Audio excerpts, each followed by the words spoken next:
What is up, everybody, and welcome to another edition of the Not So Stupid podcast. In today's episode, we're going to be breaking down training myths. So, all myths revolving around activity and movement, and which is going to be optimal for you, and all of that kind of stuff. There's a lot of different topics that I'm going to be covering today, and all of these are going to be brought to you by, again, my Instagram followers, just as it was for the nutrition myths episode.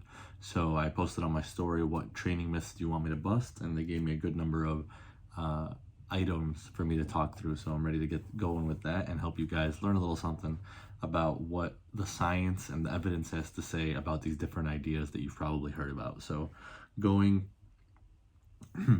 going into the first one, cardio is going to be better for your fat loss than lifting weights, than resistance training. And this is a very long-standing myth. I think for a lot of people, the first instinct when they get into trying to lose weight or trying to work out or trying to diet is to do cardio. But cardio is a very short-term answer to fat loss and weight loss. And I want to say also that cardio, it goes beyond just calorie burn. You know, there's a lot of health benefits to cardio. It's very good for your heart. It's good for your respiratory system, all of that kind of stuff. But speaking strictly on a fat loss perspective, me personally, as I work with my clients, my goal with my clients, I always like to say, is to have them eat as much as possible and do as little cardio as possible to lose weight. That's always the goal. We don't want to rely on cardio by any means, because it's not something that is, again, a long-term solution to your fat loss. The reason being is because even though it creates a calorie deficit in the short term, it helps you burn those extra calories right now, your body adapts really easily to cardio, and it becomes very efficient with the same cardio activity that you do. And what I mean by that is that, let's say you run a mile and it burns 100 calories, and these are just random numbers that are easy to measure. If you run the same pace, 1 mile, 100 calories every day for the first week, if you run that same pace consistently over a time of, like, let's say 5 days a week for 3 weeks, by the end of that third week, you're not going to be burning 100 calories for the mile running anymore. Your body's going to be used to this activity, and it'll adapt by burning fewer calories for that activity. This is your body's survival mechanism, because it recognizes this is an activity that we do often. So we need to be more efficient at this task because we do it so often. So it's like having a car, or I should finish that analogy off.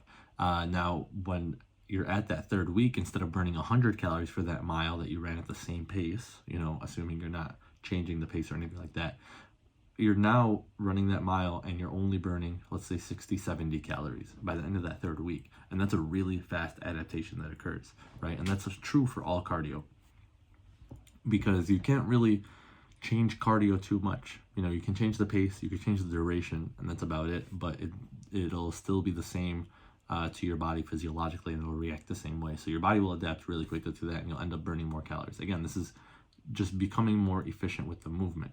From a survival perspective, this is good for your body, because your body, whether you like to hear it or not, your body doesn't care whether you want to lose fat or not. It's just trying to survive. It's trying to make sure that you're a healthy person and it's able to function properly. And its way of doing that is taking these tasks that you do very frequently and becoming more efficient with them. So instead of constantly throwing all these calories at it, it saves calories for itself for other tasks, because and learns how to do these tasks with fewer calories, so that it increases your chance of survival, which is, again, handy. And it was especially handy, in the caveman days when we needed that. But nowadays, our body hasn't caught up to our desires just yet in that regard. So it'll always try to compensate, it'll always try to work smarter with how it's using its calories as you go through it. So that's one thing. So in the long term, after you run for a year, you're going to be burning significantly fewer calories. Not to mention, if all you're doing is cardio, right, and you're eating also at a diet kind of level, you're likely going to be losing muscle tissue, which in the long term will reduce the amount of calories you burn at rest. So this is a really big advantage that goes overlooked for the average person when they start their fat loss program, is that building more muscle tissue is better for your metabolism in the long run. Your body is going to burn more calories just at rest on a day-to-day basis, because it has more muscle tissue on the body.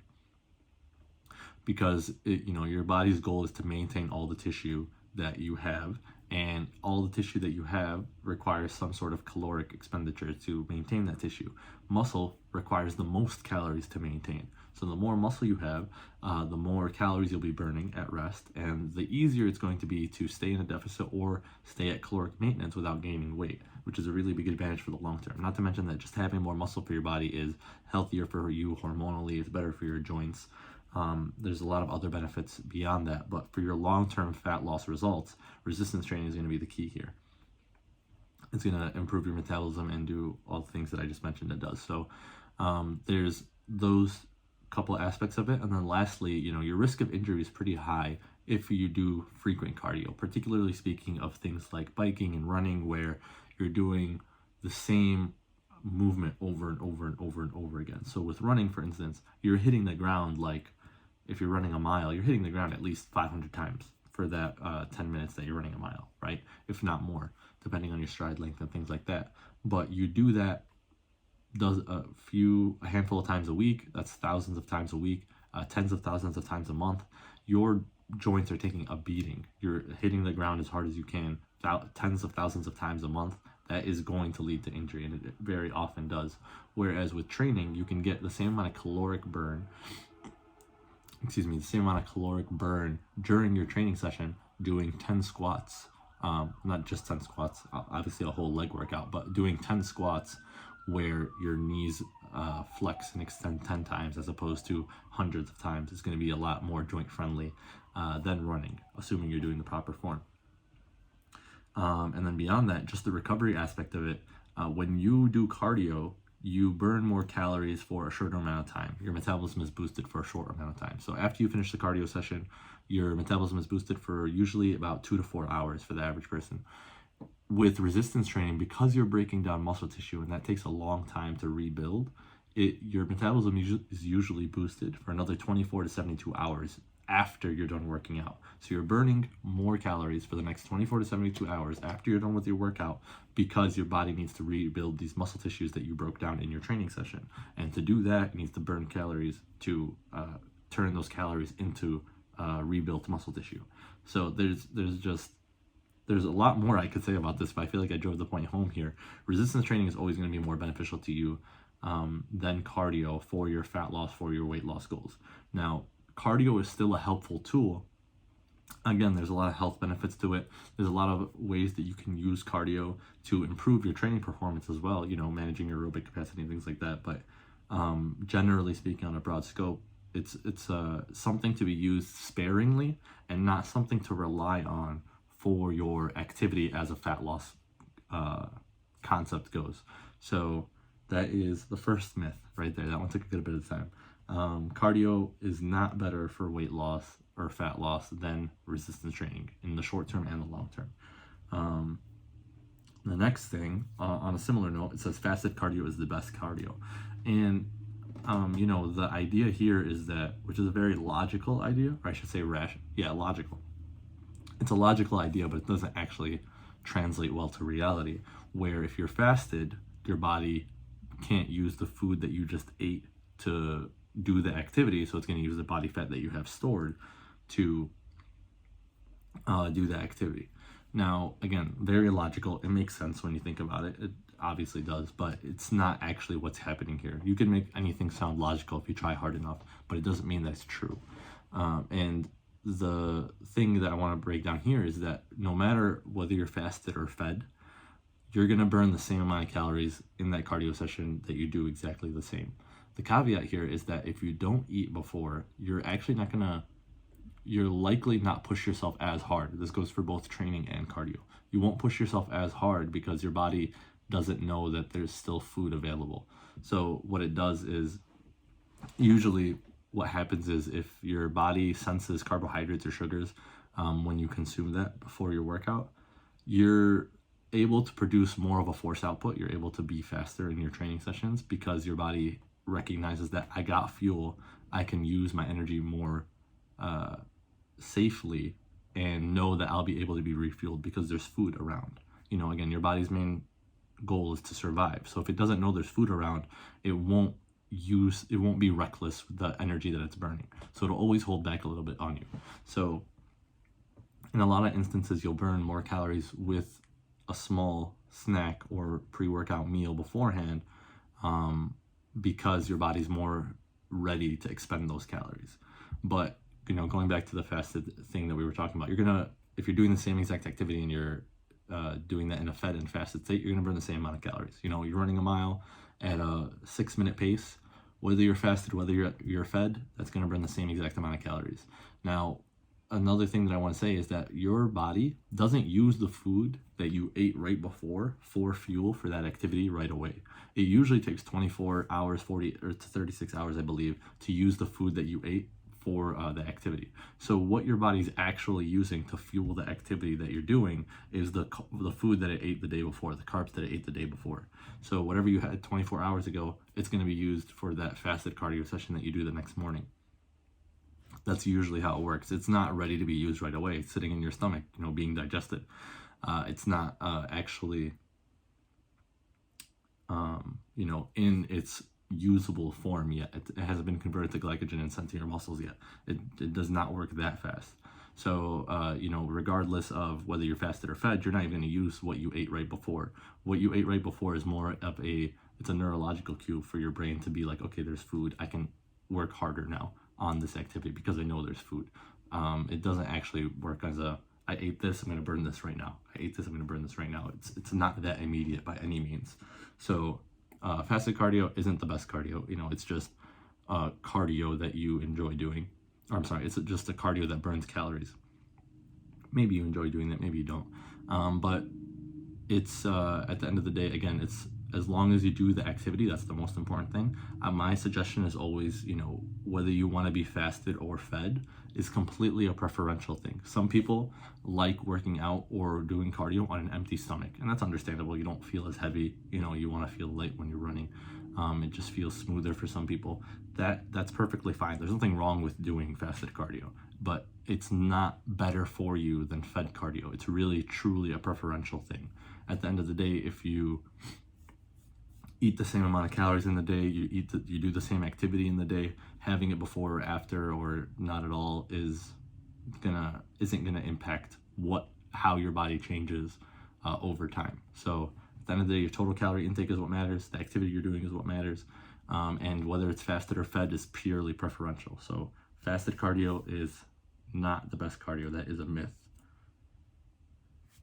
This next one is a very common one. I think a lot of people fall victim to it, even if they know it's not true. They still fall victim to this one, and that is that you can't choose where you lose fat from.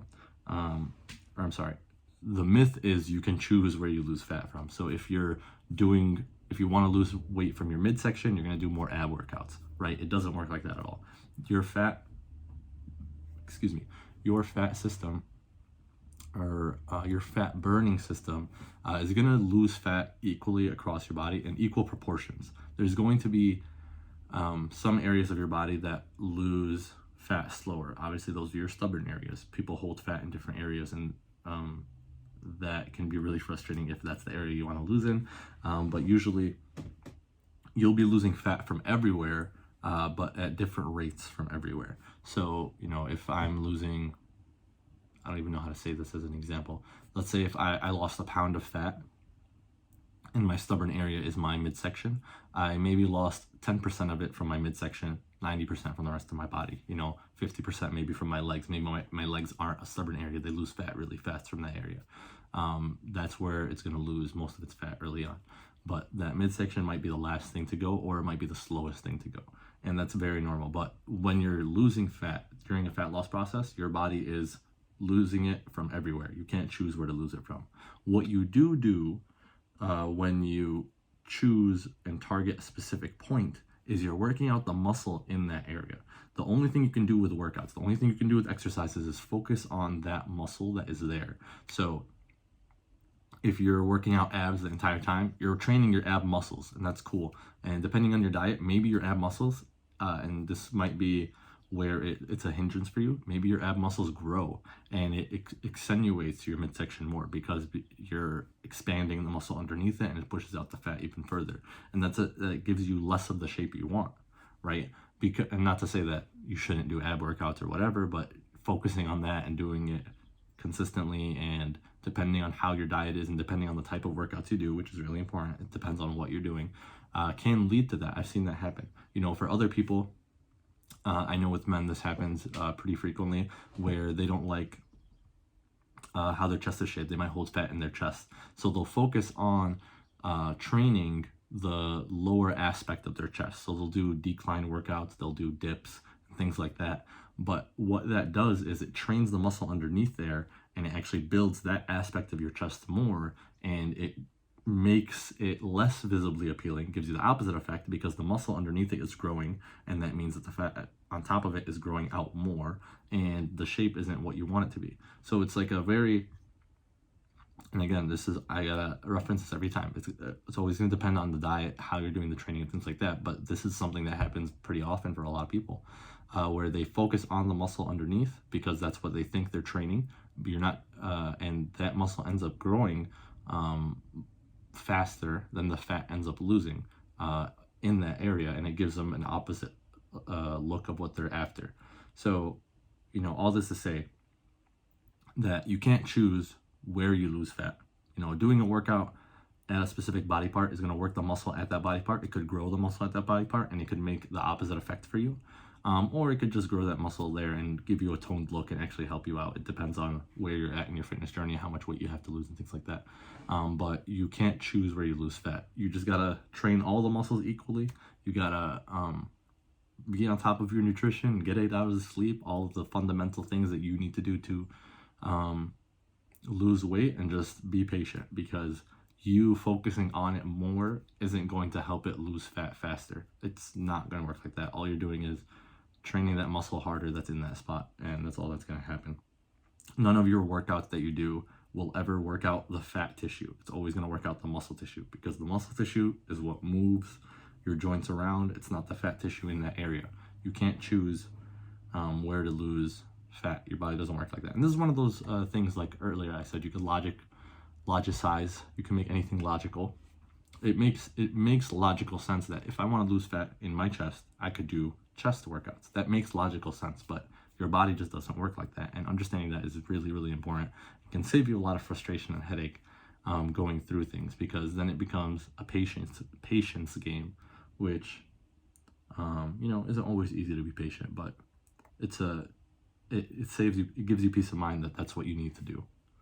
But yeah, you can't choose where you can reduce fat. You can only choose where you can enhance muscles. That's actually, I should add that if you're want to focus on a body part to grow bigger, you want that, you feel like it's a lagging muscular feature of yours and you want it to grow, you can do that muscle group more frequently and it'll grow that muscle. But it doesn't work the opposite way. You can't choose where you lose fat. Okay, so this is actually a really big one too, and I think a lot of people are falling into this concept because it's kind of the all or nothing concept, the go hard, go home concept of if you're not feeling sore, you didn't have a good workout. And that's not true, actually. I haven't been sore in years, if I'm being honest. I haven't been extremely sore in years. I get minor soreness where I'll feel soreness if I stretch, but walking around and just doing regular day-to-day activities, I haven't felt sore in any muscle group in years. And that's usually what you want to have. You don't want to push yourself and do a 10 out of 10, 100% effort every single workout. You never want to do that. That's how you drive your body into the ground. Being sore is actually like a neurological adaptation to signal that, hey, what you did wrecked me. You shouldn't do that again. That's what your body is trying to tell you. You should have some soreness, but you shouldn't have soreness that lasts you. I shouldn't say you should. You could have some soreness, but you shouldn't have soreness that, if your legs are sore, you can't even sit or stand, and that bothers you and that's painful for you. That's way too sore. If your soreness lasts for 3 days, 4 days, that's way too sore.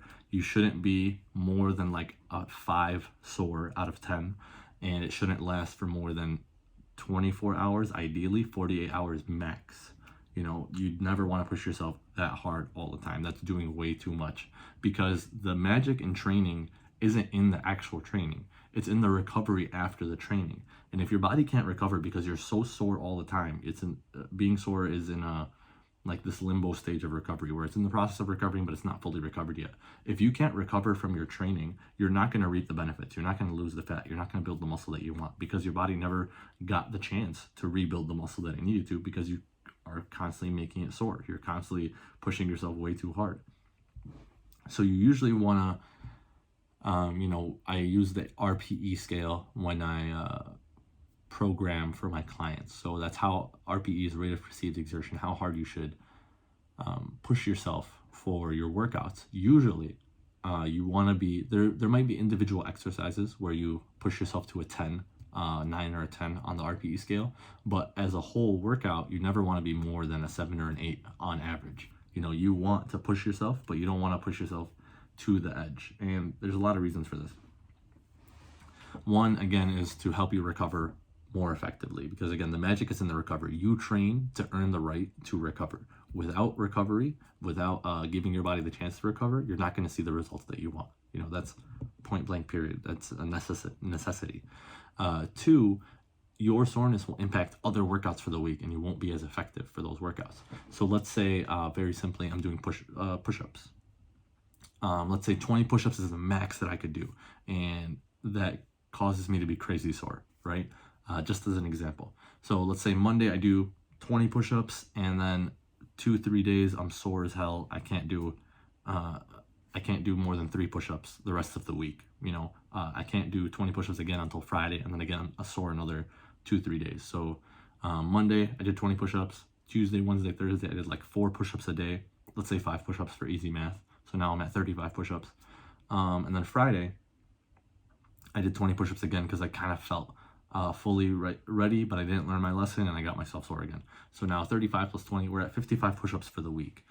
And that, again, 20 push-ups caused me to be really sore. I couldn't do much more the rest of the week for the Tuesday, Wednesday, Thursday because I was way too sore. And it hindered my workouts for that day. Now, going for a 7 or 8 RPE, that's about 75%. Let's say we do 15 push-ups. 15 push-ups doesn't wreck me. I feel worked, but I'm able to continue to do 15 push-ups for the next 4 or 5 days because it's not killing me. It's 70%, 80% of my effort. I'm still getting a good workout. My chest is being worked. My arms are getting worked. And I'm feeling good about it, but I'm never feeling debilitatingly sore from it. So now that I'm doing 15 push-ups, I'm able to replicate that every single day. It doesn't impact my workouts for the rest of the week. And now instead of doing 55 push-ups because I maxed out on day 1 and couldn't do as many the rest of the week, I'm able to do 15 push-ups every single day. 15 times 5 is 15, 30, 45, 60, 75 push-ups. 75 push-ups versus 55 push-ups in the week. And now that led to more calorie burn because I did more activity. That's going to lead to more muscle development because I did more activity for that muscle group. And I'm able to recover better from it. I'm not debilitated by it. I'm still able to move my arms and use my arms and chest throughout the day because I'm not dead sore from what I did. So there's, you want to aim for that sweet spot where you are pushing yourself, you are putting in an effort, but you're not wrecking yourself. You're not driving yourself into a wall or anything like that. Because it does impact the rest of your week, it impacts the rest of your month, and it impacts, again, how you recover and how much better you can perform going forward. So being sore, excessively sore, again, if you're a little bit sore, you only feel sore when you do stretches, you might feel it here and there, you gotta look for the soreness, that's fine.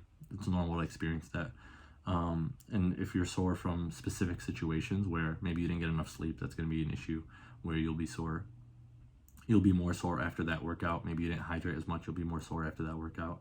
Maybe you're doing a new workout program or you try to do exercise. That'll lead to extra soreness, but that doesn't usually linger.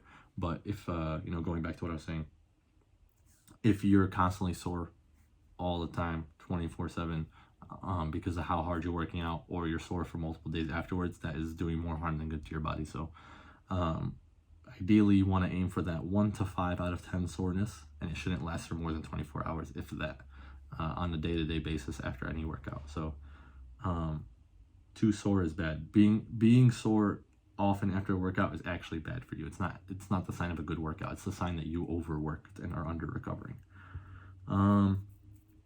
This next one is more of a definition thing. I think that a lot of people fall victim to, mostly newcomers that don't really have experience in the gym.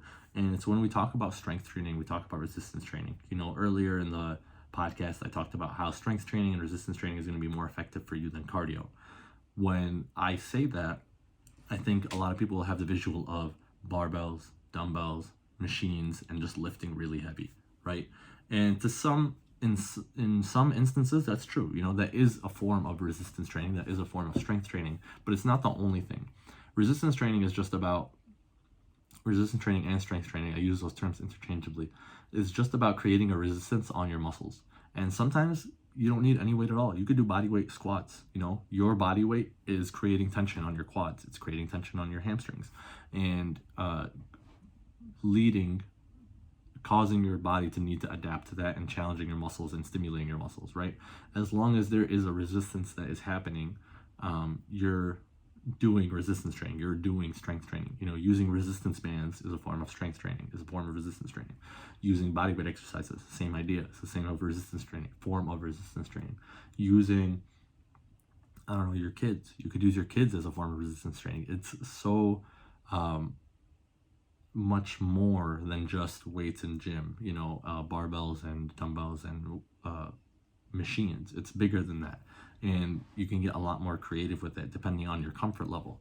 The reason I think that this is a good one to talk about is because I think for new people mostly that haven't really formally worked out in a gym setting, that can be really intimidating for them. Or they can feel that, I'll save that for the next myth. They can feel that that's going to lead them to the opposite results of what they're getting. But, any type of resistance training is going to be good for you. It's going to be more beneficial for you, again, than cardio, like we mentioned earlier. Whether that's just body weights, whether that's using resistance bands, whether that's using whatever you have around the house to hold and use as weights, it all ends up being the same thing. It's all resistance training, and that's the most important thing. So resistance training is bigger than just machines and iron weights and barbells and things like that. It's anything that can create a stimulus to your muscles, create resistance on your muscle tissue, will count as resistance training. I was saying this leads to the next one, which is resistance training makes you bulky, which is not true. All of the leanest women that I've worked with resistance train, and they've never gotten bulky. It's impossible. You got to work years to be that bulky. I always like to say that a lot of skinny guys wish it was that easy to get that bulky. It's not something to be afraid of. It's not something that you can do on accident. It's something that is very purposeful. You need to be really intentional with, and you need to do consistently for years to get that bulky. You'll know way in advance before you get that big. You can stop yourself. It's not something that's an uncontrollable train ride that you are forced to deal with. Muscle grows really slowly. I think for new people, again, if you're new to resistance training, you can grow muscle faster, but you'll never grow more than 4 pounds of muscle in a week. And 4 pounds of muscle is very small. If you're watching this on YouTube, it's smaller than this microphone spread across your whole body. That's 4 pounds of muscle. So, it's going to be a negligible amount that you'll be growing over a month period if you even do everything perfectly right. It's not, again, not something that happens on accident. It's very hard to do. So strength training doesn't make you bulky. Disproven time and time again. You can just scroll through Instagram and see all the different people that aren't bulky from strength training. This last one I already covered, so this will be a quick one. Actually, the more you work out, the better. Is this the last one? Did I do one? Yeah, I did them all. Okay. So this last one already pretty much covered. It says the more you work out, the better, right? And this kind of goes back to the soreness thing we were talking about. It's not about doing more doesn't mean better. Again, if you're doing too much and you're sore all the time and all this stuff, it doesn't mean that you're going to get your results faster. You train, again, to earn the right to recover. If you're training 7 days a week, you don't have a single full rest day, you're not recovering enough. You're not giving your body the opportunity to fully recover at any point. You're never going to get the results that you want, or it's going to take you so much longer, and it'll be like 80% more uncomfortable to get there because you're just pushing yourself way too hard all the time. I've had a client recently was strength training 4 days a week and was training for a marathon, so he had multiple runs a week. He still had through all that activity, he was eating considerable amount of calories to maintain his performance through those things, but we still needed 1 full day of recovery regardless of what you mix and match. You have 1 running day and 1 lifting day, and then 1 where you do both because it's a shorter run day, and whatever. You still need 1 day where you have no intentional calorically burned activity to recover from, at least. For the average person, I would say, if we're going through this myth of because I'm going on the most extreme example right now, where you need to train every day. You don't need to train every day. You don't even need to train 6 days a week. You can train 3 days a week and still get considerably good results on your way to your goal. It's always going to be whatever is most effective for you. You don't need to do more to get more. I think like the best middle ground is 4 days a week. For most general population people, 4 days a week is more than enough training to help you get to your goals comfortably without it being or taking over your life, and still giving you flexibility in and out of what you do with your free time. But 3 days a week is just as effective. Even 2 days a week can be just as effective.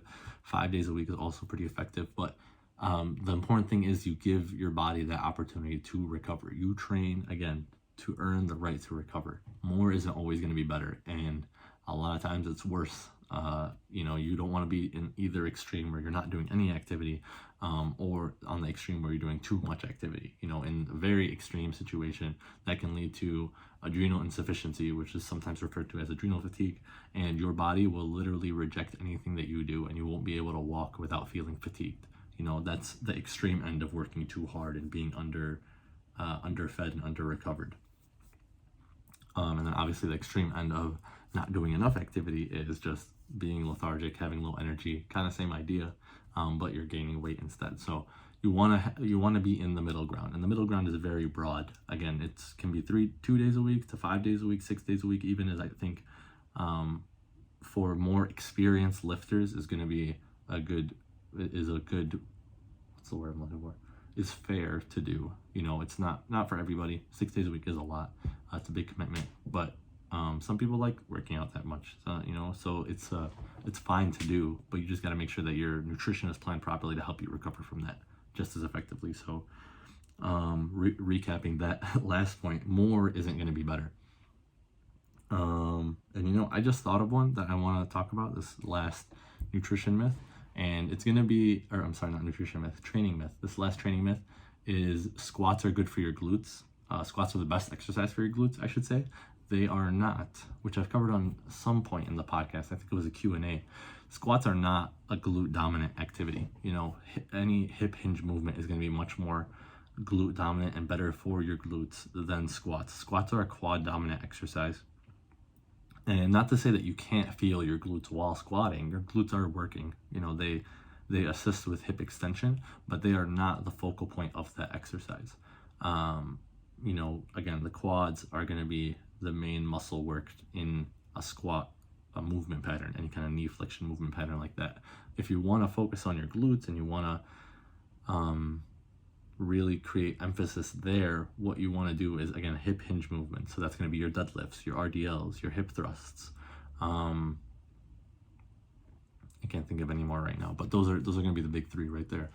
Anything like that will be a lot more effective at targeting your glutes specifically than squats. Squats are knee flexion exercises. So I thought of that one a couple points ago, and I felt like it would be a good one to add here. But yeah, so that covers training myths here, guys. If you have any questions about you and how any of these apply to you, or if you want clarification about how you're doing things, or want a plan created for you, as well, any option you want regarding this, whatever help you need, feel free to apply for a free strategy call in the show notes. I'm more than happy to help you out with that and help point you in the right direction to get things moving forward. with your goals and make you happier with where you're headed. So again, it's free. Just click the link in the show notes, fill in a couple questions so I have a good idea of who you are and what you're after, and we'll talk through everything you need to talk through. But thank you everyone for listening and checking out this episode. Hopefully you guys learned a lot from it, and we will see you guys on the next episode.